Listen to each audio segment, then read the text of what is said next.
veski jääb nüüd siia Valge jõele. Meie kõige arvukam pesitseja, mitte varblane, mitte keegi.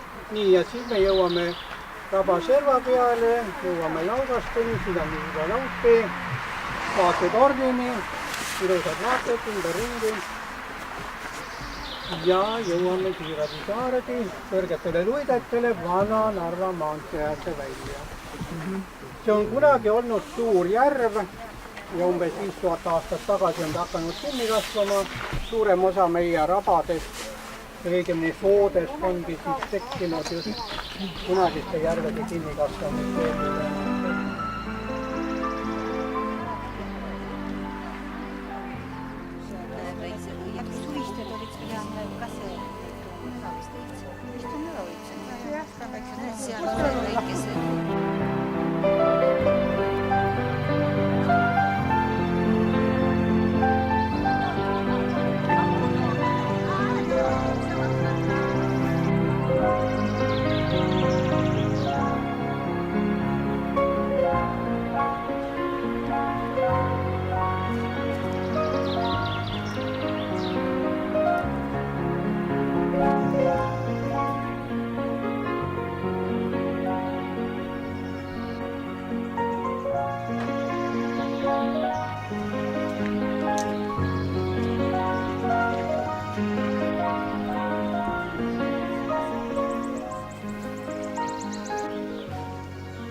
Aga õige pidurad ja jändrikud ja mõned päris huvitava vormiga. Mänd meie metsapuudest tõesti vähesega lepib ja vastavalt siis kasvutingimustele. Kas tõesti sirgub kõrgeks puuks või jääb pisikeseks. Teised puuliigid nii äärmuslikes tingimustes kasvada ei saagi. Aga nimimänd on jällegi huvitavalt tulnud sellele puule. Enamus eestimaalasi on teda ju nimetanud pedajat. Keegi Võrumaalt pärit või käib seal Pettäi siiamaani ju, eks ole. Aga nimimänd on tulnud pudrumänna järgi.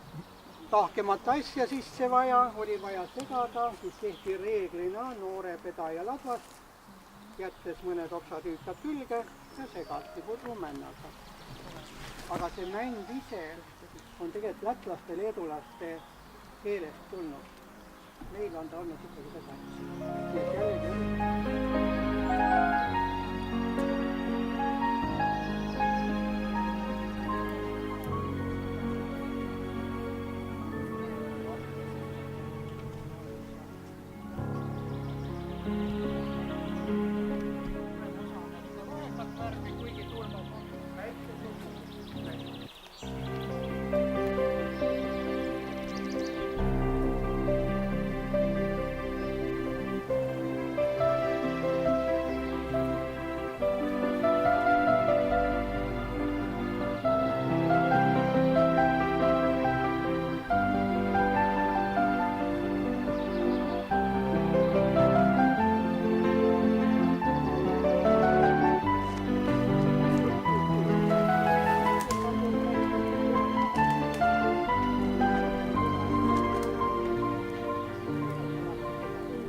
Järvede kinni kasvamise tulemusena tekkinud, aga mõnikord on ta ju kõrgemate küngaste vahel on ta ju veel pole ära voolu võimalust, siis tekivad ka soorabad.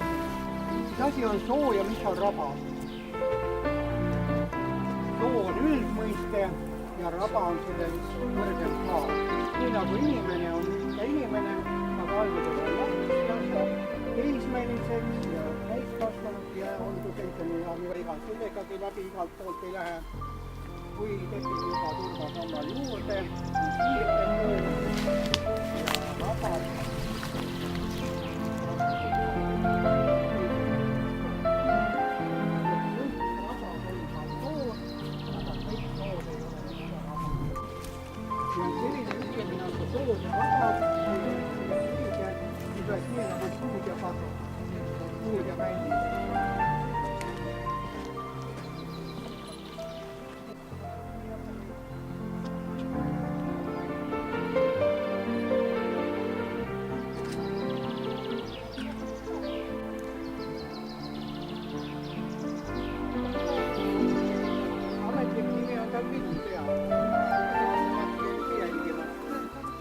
Ja neid villpäid muide Ega ta ei oota. Taba peal näeme teist taime, mis on väga vänge lõhnaga ja nad on praktiliselt naabrid.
Heeft ze kasvanud olla kuidagi?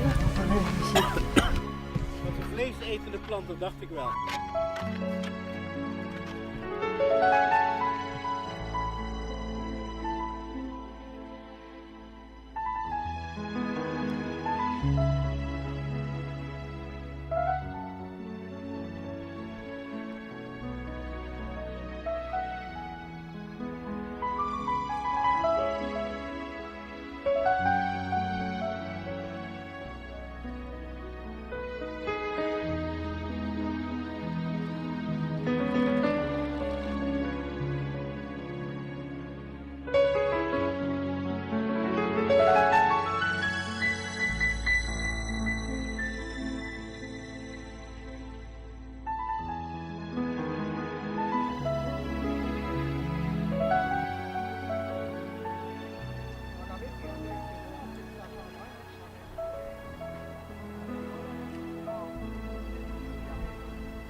näha ja et kas olete juba väsinud ka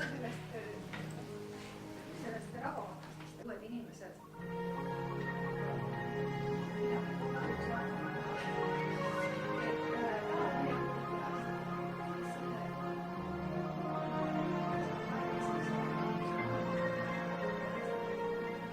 Käigus ei olegi vaja 25 kraadi ruumi sisse, sellepärast et sai hakkab kohe kuivama, niisugune 18-19 kraadi on väga hea temperatuur. Teeme väikseid kontserte, nõupidamisi ja selline, mida vaja on, siis püüame olla hästi niisugused multifunktsionaalsed ja ühesõnaga siis ta põhimõtteliselt 2010-11, et ta ei ole PRIA otsetoetused, vaid ongi niisugustele külahullidele. Ja muidugi igasugusteks muudeks tegevusteks ka, aga kuna ta on siis mõeldud avalikuks kohaks, see vestkond on antud avalikuks kasutuseks 10 aastaks ja pärast rohkem ja selles mõttes ta peab niimoodi nagu ära majandama. Minu jaoks on ta hobi, sest et minu täiskoht on